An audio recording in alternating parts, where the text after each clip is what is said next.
360 உலகை சுற்றி இணைந்து வழங்குபவர்கள் வைக்கிங் வேஷ்டிகள், ஷர்ட்டுகள் மற்றும் பனியன் ஜட்டிகள்.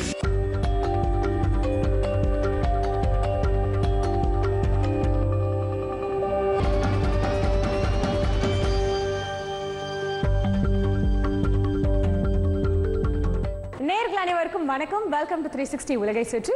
தினம் உலகம் முழுக்க இருந்து பல சுவாரஸ்யமான தகவல்களை தந்துட்டு இருக்கும் இந்த நிகழ்ச்சிக்கு உங்களை வரவேற்கிறேன். வாங்க நிகழ்ச்சிக்கு போகலாம்.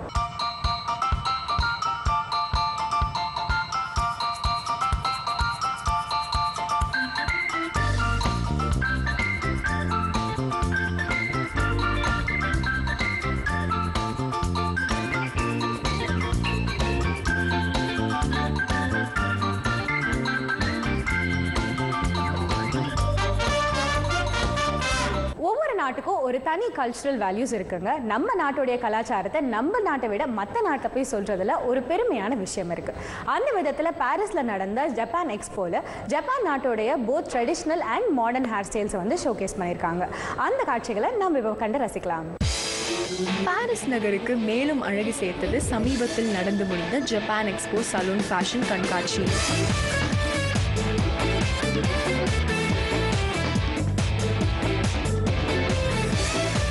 ஜூலை 6ஆம் தேதி நடந்து முடிந்த 14ஆம் ஆண்டு ஜப்பான் எக்ஸ்போ சலூன் கண்காட்சியில் பல மக்கள் மாங்கா, போக்கிமான் போன்ற அனிமேஷன் தொடர் கதாபாத்திரங்களில் வேடமணிந்து பலர் இந்த கண்காட்சியில் பங்கேற்றனர்.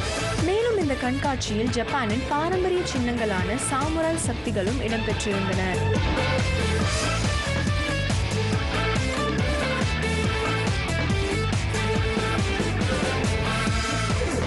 ஜப்பானியர்கள் மட்டுமல்லாது இங்கிலாந்து நாட்டு மக்களும் பல வண்ணமய வேடமணிந்து இந்த கண்காட்சியில் பங்கேற்று மகிழ்ந்தனர்.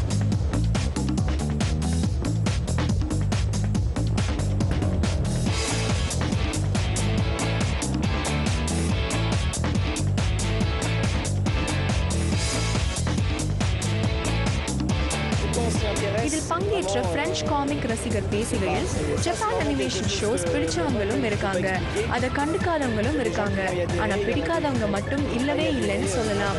எனக்கு ரொம்ப பிடிக்கும் என்று கூறினார்.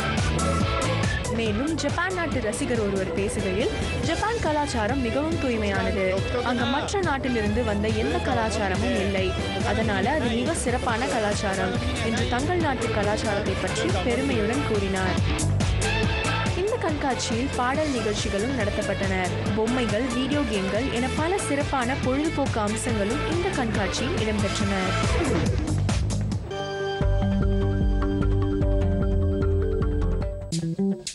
இசை என்பது பொதுவான ஒரு தளமாக மாறி வருகிறது. இந்த இசைத்துறைகளில் இருப்பவர்களை பல நாடுகளில் பெருமைப்படுத்தி வரும் இந்த நிலையில் தாய்வானில் ஒரு இசை விருது விழா நடந்துள்ளது. தாய்வானில் இருக்கும் தாய்பேயில் கடந்த ஜூலை 6ஆம் தேதி 24வது கோல்டன் மெலடி அவார்ட்ஸ் நடந்தது. இது ஒரு பாப் மியூசிக் ஜானரை சேர்ந்த விருதுகளை தரும் ஒரு சிறந்த விருது விழா.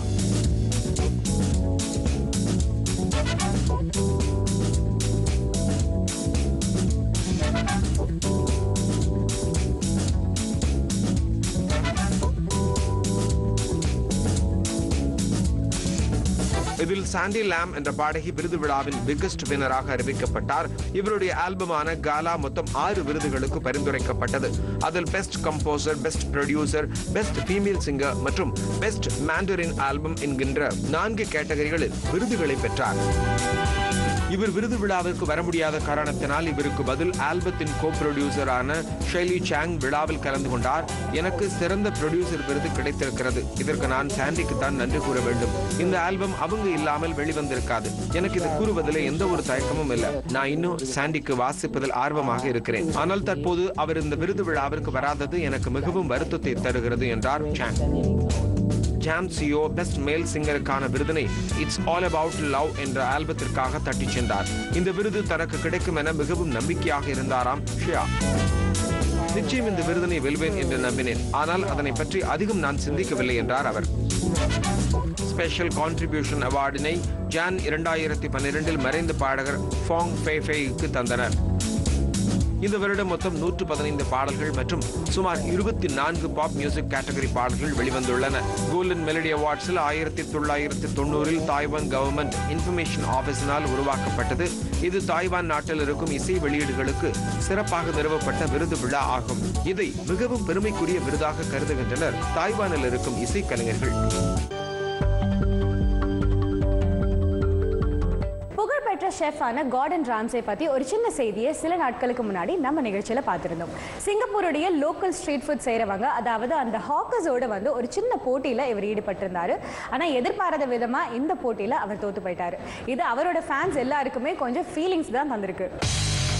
சுமார் 5000 மக்கள் கூடியிருந்தனர் அந்த சமையல் நிபுணர் மற்றும் பிரபலத்தை பார்ப்பதற்கு. சிங்கப்பூரில் ஷெஃப் கார்டன் ராம்சேவை காண அவ்வூர் மக்கள் கடந்த ஜூலை 6ஆம் தேதி தெருக்களின் ஓரத்தில் காத்திருந்தனர்.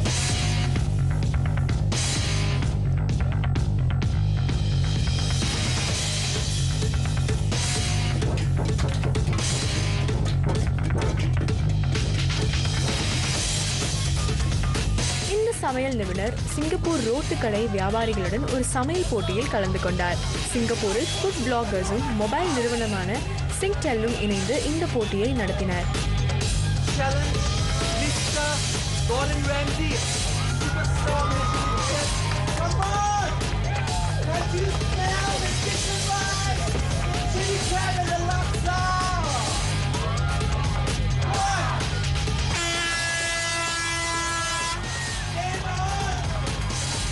நாற்பத்தி 6 வயதான கார்டன் ராம்சே 3 ரோட்டு கடை வியாபாரிகளுடன் போட்டியிட்டார். சிக்கன் ரைஸ், சில்லி கிராப் மற்றும் லக்ஸா போன்ற சிங்கப்பூர் உணவு வகைகளை சமைத்தார் இவர். இதனை சிங்கப்பூர் மக்கள் சுவைத்து முடிவுகளை கூறுவராம்.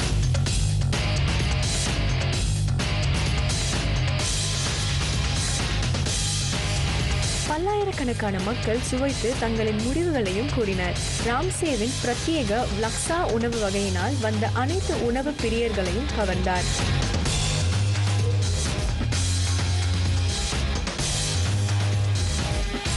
ரச்சல் சான் என்ற 30 வயது பள்ளி ஆசிரியர் தனது முடிவு மிகவும் கடினமாக உள்ளதாக கூறினார். சில்லி கிராப் மற்றும் தி சிக்கன் ரைஸ் என்ற 2 உணவுகளும் சரி சமத்தில் இருந்தது.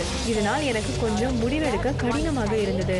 இது அந்த உணவு பிரியர்களை பொறுத்து அவர்களின் தேர்ச்சி அமையும் என்றார் அந்த ஆசிரியர். எனக்கு சில்லி கிராப் மிகவும் பிடித்திருந்தது.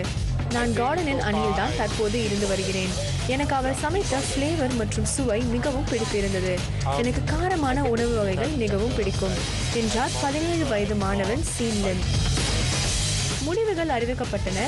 ஆனால் ராம்சே 2-1 என்ற கணக்கில் தோற்றார். ராம்சே சில்லி கிராப் சமைத்து தனது சமையத்திறனை மக்களுக்கு காண்பித்தார். ஆனால் chicken rice, jumbo seafood மற்றும் லக்ஸா கேட்டகரியில் தோற்று போனார்.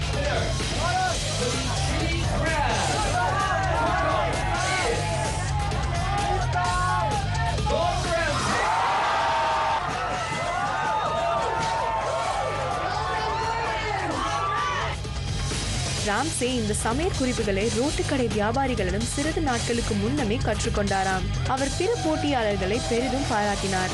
மேலும் சிங்கப்பூரின் கிளாசிக் உணவு வகைகளை சமைக்க கற்றுக்கொண்டார்.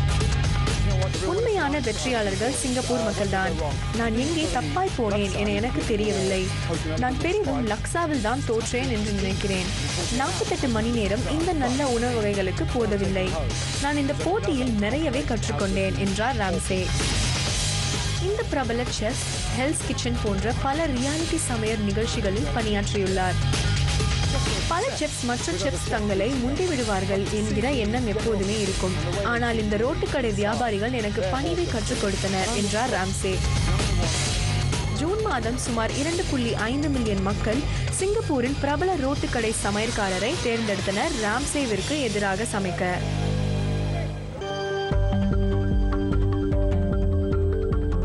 இன்னும் இது மாதிரி பல சுவாரஸ்யங்கள் நிகழ்ச்சியில் காத்துட்டு இருக்கு. ஒரு சின்ன இடைவேளைக்கு பிறகு